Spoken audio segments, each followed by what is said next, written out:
Hello there, everybody. Welcome back. I'm here to be talking about Five Nights at Freddy's 2.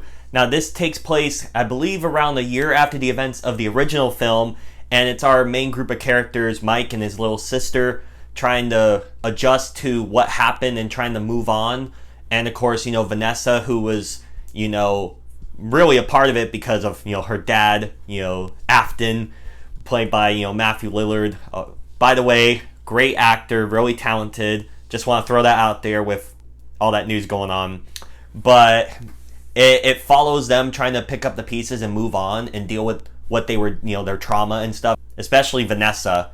And while they're dealing with that, there's a new location, the original Five Nights at Freddy's. And of course, more animatronic drama ensues.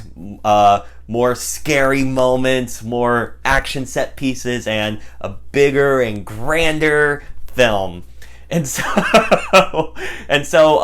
going into this film, I was pretty curious to see what they would do because I know it's an acquired taste because the original film was not really well received by critics, which was to be expected, mainly it being a video game adaptation. Despite the trajectory that video game adaptations have gone in these recent years, they've been more accepted, more enjoyable, more well regarded.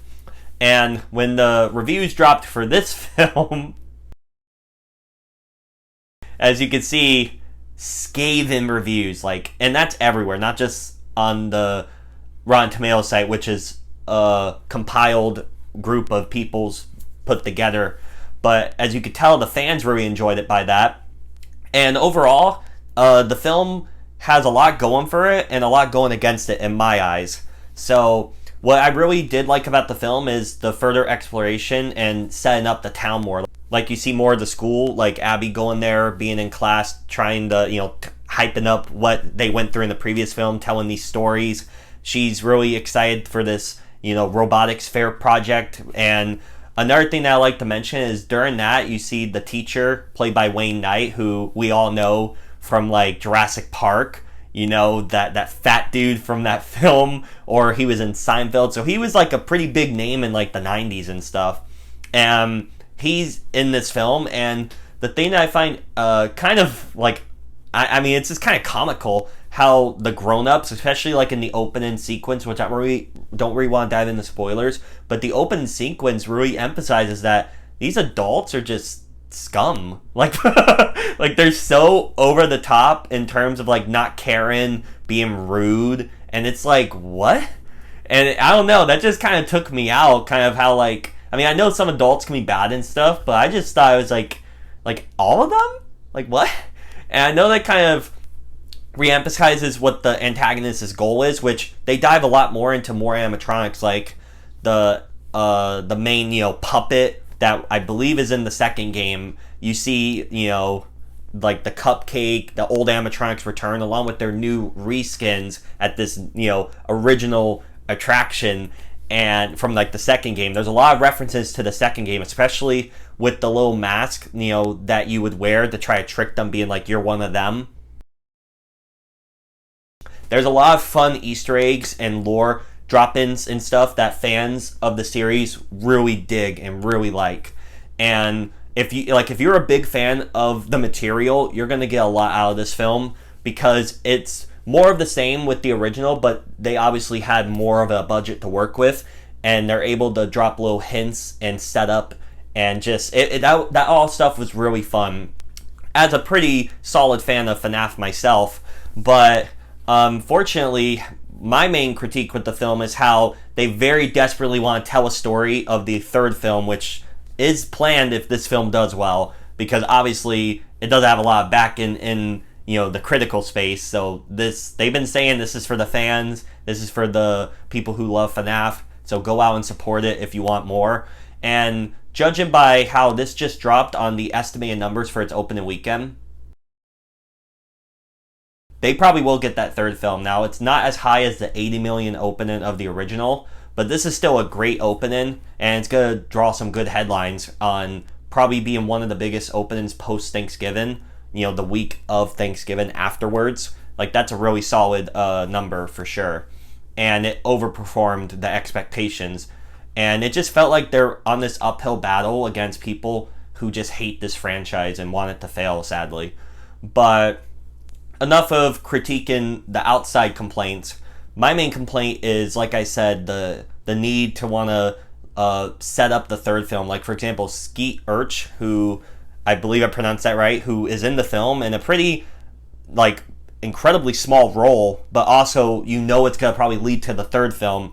And obviously he was Billy along with, Matthew Lillard's Stu from the original Scream, which Matthew Lillard is shockingly barely in the film, but again, that's set up for the third film. And that was one of my main things that I was disappointed with, is I was expecting them, especially Skeet Urch, to have more of a role, but he's in like one scene, and I think that was really disappointing. Along with the fact that how the film ends, which I won't really spoil, it kind of ends abruptly, like you're during like this big climax, which the climax, what happens there was awesome. I had a lot of fun with that. And the entire third act of the film, I think, really saves the film in a lot of ways, because so much is going on. Some, like that car sequence you saw in the trailer was great. A lot of the animatronic action. It's just the slow burn in like the first two acts, besides a pretty solid opening, to get you to that point. It can be kind of like a drag for some people, and I understand that, but overall, like, the film had a lot going for it. The performances, like Josh Hutcherson, Elizabeth Lail, I thought did really good as well. Like, Wayne Knight, for what he was playing, I really enjoy seeing him and stuff, so it was nice to see him.